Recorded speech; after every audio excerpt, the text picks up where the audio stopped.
আজকের প্রথম গল্পটা পাঠিয়েছে পাবনা থেকে আশিক নামের একজন। আসসালামু আলাইকুম সোহান ভাইয়া, কেমন আছেন? আশা করি আপনি অনেক ভালো আছেন। হাতে আমার নেশার বোতল, লেখছি আমার জীবনের না বলা কথাগুলো। আমার কথা কেউ খারাপভাবে নিবেন না। আমার জীবনের গল্প শুনে সবাই একটু পরামর্শ দিবেন যে এখন আমার কি করা উচিত। তো চলুন বেশি কথা না বাড়িয়ে আমার জীবনের গল্পটা শুরু করা যাক। নিজেকে এমনভাবে নষ্ট করে ফেলেছি যে এখন আর কোনো কষ্ট লাগে না। তবে কষ্ট হয়তো হয়, কিন্তু নেশার কাছে হেরে যায় কষ্টগুলো। ওই যে কথাই আছে না, নষ্টদের কোনো কষ্ট নেই। আমার নাম আশিক, বাসা পাবনা। বাবা আমার একজন প্রবাসী যোদ্ধা। আমার বয়স যখন 3 বছর তখন আমার বাবা বাহিরে যায়। আব্বু 12 বছর ধরে বাহিরে আছে। আমি দেখেছি আমার বাবার ভালোবাসা। নিজের জীবন যৌবন শেষ করে চেষ্টা করেছে পরিবারকে সুখে রাখার জন্য। আর আমি 12 বছর ধরে অপেক্ষা করছি বাবাকে কাছে পাওয়ার জন্য। সালটা 2019। মাদ্রাসার রোজার ছুটিতে বাসায় আসি। আমি মাদ্রাসাতে পড়তাম। 12 পাড়ার কোরআন হেফজ শেষ করেছি। অনেকদিন পর বাসায় এসেছি। সেই খুশিতে আমি পুকুর পাড়ে গোসল করতে যাই। গোসল করতে যাওয়ার সময় একটা মেয়েকে আমি দেখতে পাই, মাথায় ঘোমটা দেওয়া। সে তার বাসার উঠান ঝাড়ু দিচ্ছিল। আমি যেতেই সে আমার দিকে তাকালো। তার চোখে চোখ পড়তে আমার পৃথিবী যেন এক মুহূর্তের জন্য থেমে গেল।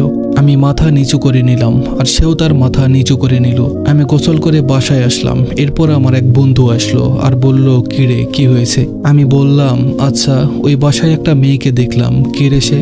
ও বলল, লাভ নাই দোস্ত, আগে থেকেই অন্য কেউ তোর সিট নিয়ে নিয়েছে। আমি বললাম, আগে বল তো কে সে? ও বলল, ওর নাম শাইলা, তোর মতোই মাদ্রাসায় পড়ে। 6 মাস হয়েছে বাসায় এসেছে। এসে এখন স্কুলে ভর্তি হয়েছে, আর এক ছেলের সাথে প্রেমও করে। আর হ্যাঁ, ও তোর মামাতো বোন হয়। তো এইভাবে 2-3 দিন চলে গেল। এই 2-3 দিনে তার সাথে আমার দেখা হয়েছে 4-5 বারের মতো। জীবনে প্রথম কাউকে এতটা ভালো লেগে গেল, যেন এক অন্যরকম অনুভূতি। আমাদের বাড়ি পাশাপাশি ছিল। আমার জানালা খুললে তার জানালা দেখা যেত। আমি চুপি চুপি তাকে দেখতাম। এরপর আমি ইউটিউব দেখে চিঠি লিখলাম, ফানি আর রোমান্টিক টাইপের চিঠি। সেই চিঠিটা বন্ধুকে দিলাম তার জানালার পাশে রাখার জন্য। আর সে এটা দেখে একটা হাসি দিল। কি যে সুন্দর হাসি! ওই এক হাসিতে আমার মনটা কেড়ে নিল। এরপর তার রিপ্লাই আসলো। এভাবে প্রথম আমরা চিঠিতে কথা বলতাম। সে জানালার এক পাশে চিঠি রেখে দিত। ওখান থেকে চিঠি নিয়ে আমিও আমার চিঠি অন্য পাশে রেখে দিতাম। একদিন সে বলল, তোমার নাম্বার দাও। আমি নামাজ পড়ে এসে চিঠিতে নাম্বার লিখে দিলাম। ও যখন আমাকে SMS দিল তখন আমি দেখলাম সে লিখেছে যে, তো তাকিয়ে থাকো কেন, চোখ তুলে তেলে ভাসবো। তখন আমি আমার প্রিয় মাছ দিয়ে ভাত খাচ্ছিলাম। আমি ভাত খাওয়া বাদ দিয়ে হাত ধুয়ে SMS এর রিপ্লাই দিলাম। আম্মু বলল, কি রে কি হলো, খাচ্ছিস না কেন, আয় খাইয়ে দেই। আমি বললাম, এশার নামাজ পড়ে এসে খাবো। এভাবে আমাদের অনেক কথা হতো। আমাদের বেশিরভাগ সময় রাতে বেশি কথা হতো। আমি তাকে এতটাই ভালোবেসে ফেলি যে প্রতিটা সেকেন্ড তার সাথে কথা বলতে ইচ্ছে করে। তাকে ছাড়া এক মুহূর্তও থাকতে পারতাম না। একদিন আমি তাকে বললাম, তুমি তো রিলেশন করো, তোমার BF এর কি খবর? সে আমাকে বলল, আমাদের ব্রেকআপ হয়ে গেছে। এই সুযোগে আমি সাহস করে তাকে বলে দিলাম আমার ভালোবাসার কথা। কিন্তু সে আমার কথা শুনে সরাসরি না করে দিল আর বলল, আমি পালাতে গিয়ে ধরা খেয়েছি, আমার কলঙ্কের দাগ লেগে গেছে। তুমি অনেক ভালো ছেলে, আমার থেকে ভালো কেউ তোমার জীবনে আসবে। কিন্তু আমি তো তাকে ছাড়া কাউকে চাই না। এমন সময় আম্মু জেনে যায় আমাদের কথা, যে আমরা দুজন কথা বলি, আমাদের মধ্যে একটা সম্পর্ক আছে। তখন আম্মু শাইলাদের বাড়িতে যাই আর শাইলাকে বলে আসে আমার সাথে যেন কথা না বলে। আমি ওর জন্য আর মাদ্রাসায় যেতে চাই না, এটাও বলে আসে। তাকে ছাড়া আমি 1 মিনিটও থাকতে পারতাম না। সে আমাকে অনেক কিছু বোঝালো আর আমি কেঁদেই চলেছি। শেষমেশ সে বলল, আমি ইমনকেই ভালোবাসি এবং তাকেই বিয়ে করব। তুমি ভালো করে কথা বলতে পারো না, স্টাইল বোঝো না, হ্যান ত্যান আরো অনেক কিছু বলল। ওর এই কথাগুলো শুনে অনেক কষ্ট পেলাম। তারপর আবারও চলে গেলাম মাদ্রাসায়। হেফজতে আর মন বসছিল না। রাতের কথা সারাদিন মনে পড়তো আর মাথা নিচু করে কান্না করতাম। চোখের পানি কোরআন শরীফে পড়তো। খুব খারাপ লাগতো ওর সাথে কথা বলতে না পারলে। সবকিছু ধীরে ধীরে ঠিক হতে লাগলো। বন্ধু, বড় ভাই, হুজুর সবাই আমাকে বুঝতে লাগলো। এর ঠিক 3 মাস পরও আমাকে SMS দিল। SMS এ লেখা ছিল, আমাকে একা রেখে তুমি চলে গেলে। তার একটা মেসেজ আমাকে আবার তার দিকে নিয়ে গেল। পরের দিন বিকেলে আমি বাসায় চলে আসি। মাগরিবের নামাজ পড়ে বাসায় যাওয়ার পথে ওর আব্বু আমাকে বলল যে, শাইলাকে দেখেছো? আমি বললাম, না মামা, কেন, কি হয়েছে? উনি বলল, এক ছেলের সাথে পালিয়ে গেছে একটু আগে। এটা শুনে আমি নিজেকে হারিয়ে ফেললাম। ওর জন্য অনেক কান্না করেছি। আমার জীবনে দ্বিতীয়বার এতটা ফুপিয়ে ফুপিয়ে কান্না করেছি। প্রথমবার আমার আপুর জন্য আর দ্বিতীয়বার তার জন্য। মাদ্রাসার পড়া বাদ দিয়ে নষ্ট হয়ে গেলাম, চুলে এলোমেলো হলো, চিরাফাটা প্যান্ট পরতে লাগলাম, হাতে ব্রেসলেট, গলায় মালা আর সাথে নেশা। পুরো 3 মাসে নিজেকে নষ্ট করে ফেললাম। মসজিদের ইমাম আমি এখন নেশাখোর নামে পরিচিত হয়ে গেলাম। আব্বুও বাসায় চলে আসলো আমার জন্য, কারণ আম্মু আমার সাথে পেরে উঠতে পারছিল না। আব্বু আসার পরে জোর করে আমাকে স্কুলে ভর্তি করে দিল। বিশ্বাস করেন ভাই, আমার নোংরা স্টাইল দেখে ক্লাসের এক রোলের মেয়েটাও আমার প্রেমে পড়ে গেল।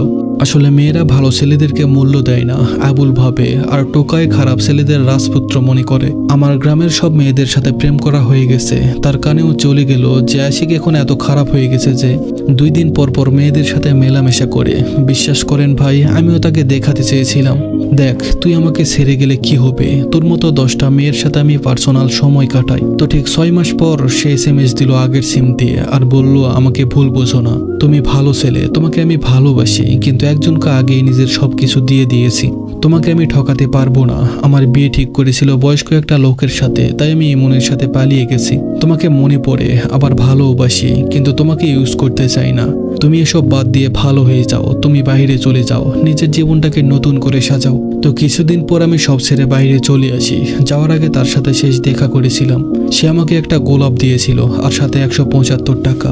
সে প্রথম তার হাতে হাত লেগেছিল আমার। সে বলেছিল আসার সময় আমার জন্য একটা পাথর আনবে।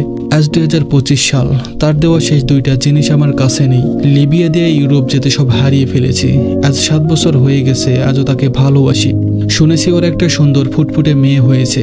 মাঝে মাঝে আম্মুর কাছে থেকে ওর খবর নেই। একদিন সে নিজেই তার বাচ্চার ছবি ফেসবুকে দিয়েছিল, তবে তার সাথে আমার কথা হয় না, শুধু বাচ্চার ছবি দিয়েছিল ওই দিন।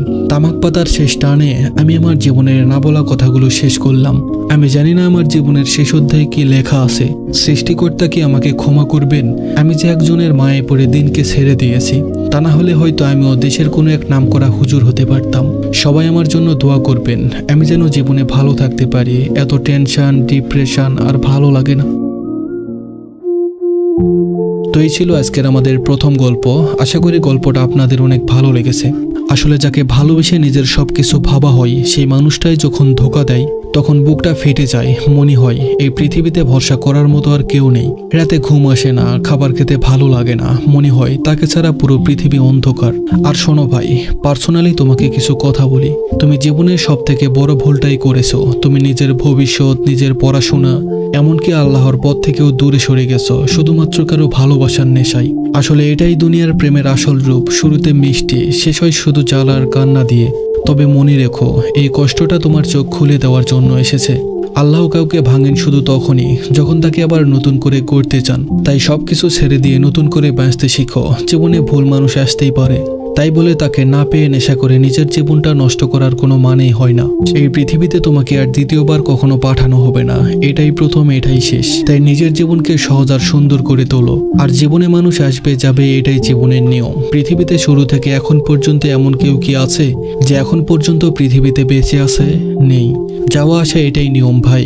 যত তাড়াতাড়ি মেনে নিতে পারবে তত তাড়াতাড়ি জীবন সুন্দর হবে। আর ভুল মানুষ জীবন থেকে চলে গেছে মানে তোমার ভাগ্য অনেক ভালো, কারণ তোমার জীবনে সঠিক মানুষ আসার রাস্তা ক্লিয়ার হয়ে গেছে। আর কার জন্য নিজের জীবনটা নষ্ট করছো তুমি? যে তোমাকে ভালোবাসে না তার জন্য? আরে ভাই, পাগলেও তো নিজের ভালো বোঝে। তোমাকে যে বোঝে না, ভালোবাসে না, তার জন্য কেন তুমি তোমার জীবনটা নষ্ট করবে? যে বাবা মা তোমায় এতটা ভালোবাসে, এতটা কষ্ট করে তোমায় বড় করলো, তাদের জন্য তো কিছু করার কথা তোমার মাথায় আসে না। আর যে তোমার কথা ভুলেও মাথায় আনে না, তার জন্য তুমি কিভাবে নিজের জীবন নষ্ট করে দাও? লজ্জা করে না তোমার? যাই হোক, এমন হাজারো যুক্তি দেখানো যাবে যে তুমি ভুল করছো। তাই সময় থাকতে তুমি সঠিক পথে ফিরে আসো। আমি দোয়া করি আল্লাহ তোমার জীবনে একজন উত্তম জীবন সঙ্গী দান করুক, যেন তোমার জীবনটা ভালোবাসায় ভরে উঠুক। আর তুমি যদি বুঝেও না বোঝার ভান করো, তাহলে আমার হাজারটা কথা বলেও কোনো লাভ হবে না। তো যাই হোক, এই গল্পটা ভালো লাগলে অবশ্যই আমাদের কমেন্ট করে জানাবেন। আর নতুন নতুন গল্প পেতে অবশ্যই আমাদের ইউটিউব চ্যানেলটা সাবস্ক্রাইব করে আমাদের পাশে থাকবেন। তো চলুন বেশি কথা না বাড়িয়ে আজকের পরবর্তী গল্পটা শুরু করা যাক। এই গল্পটা পাঠিয়েছে ফাহিম আহমেদ নামের একজন। আসসালামু আলাইকুম ভাইয়া, কেমন আছেন? আশা করি আল্লাহর রহমতে অনেক ভালো আছেন। আমি আপনার ভিডিও এত পরিমাণে দেখি আর এত পরিমাণে ভালো লাগে যা আপনাকে বলে বোঝাতে পারবো না। আপনি যখন অন্যের জীবনের গল্প আমাদের মাঝে শেয়ার করেন, আমার মনে হয় আমার জীবনের গল্পটাই আপনি শেয়ার করছেন।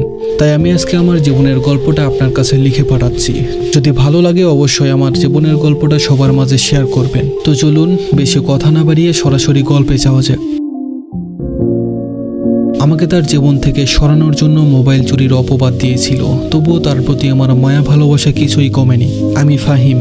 আমার জন্ম হয়েছিল এক মধ্যবিত্ত পরিবারে।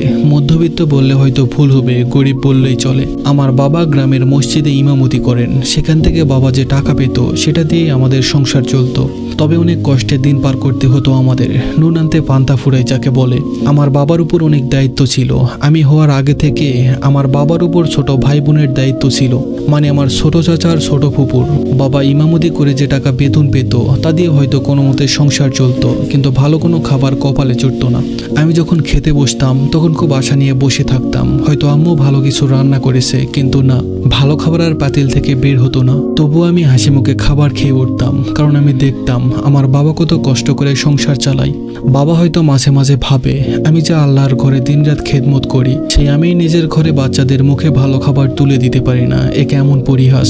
ভেতরে ভেতরে হয়তো বাবার বুকটা হাহাকারে ভরে ওঠে। আমি তখন ছোট ছিলাম, তবে খুব করে বুঝতাম বাবা তার ছোট ভাই বোনকে অনেক ভালোবাসে, তাদের ভবিষ্যৎ নিয়ে খুব চিন্তা করে। ভাই বোনদের জীবন সাজিয়ে দিতে গিয়ে নিজের জন্য তার আর কিছু করা হয়নি। আমার এই কাকার ফুপু বাবার সেই ঋণ কিভাবে শোধ করেছে জানেন? আমাদের যত জায়গা জমি পুকুর ছিল সবকিছু অন্যের কাছে বিক্রি করে দিয়েছে।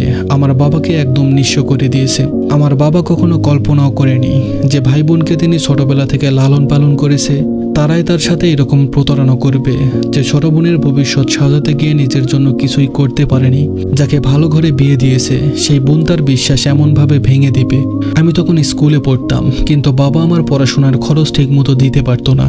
স্কুলে ভর্তি হলেও খাতা কেনার টাকা অনেক সময় থাকতো না, অনেক সময় টিফিনে ভাত খাওয়ার মতো সামর্থ্য ছিল না। হঠাৎ একদিন বাবা আমায় বলল, দেখ বাবা, আমার পক্ষে সংসার চালানো সাথে তোর পড়াশোনার খরচ দেওয়া সম্ভব হচ্ছে না, তুই যদি পারিস কিছু একটা কর।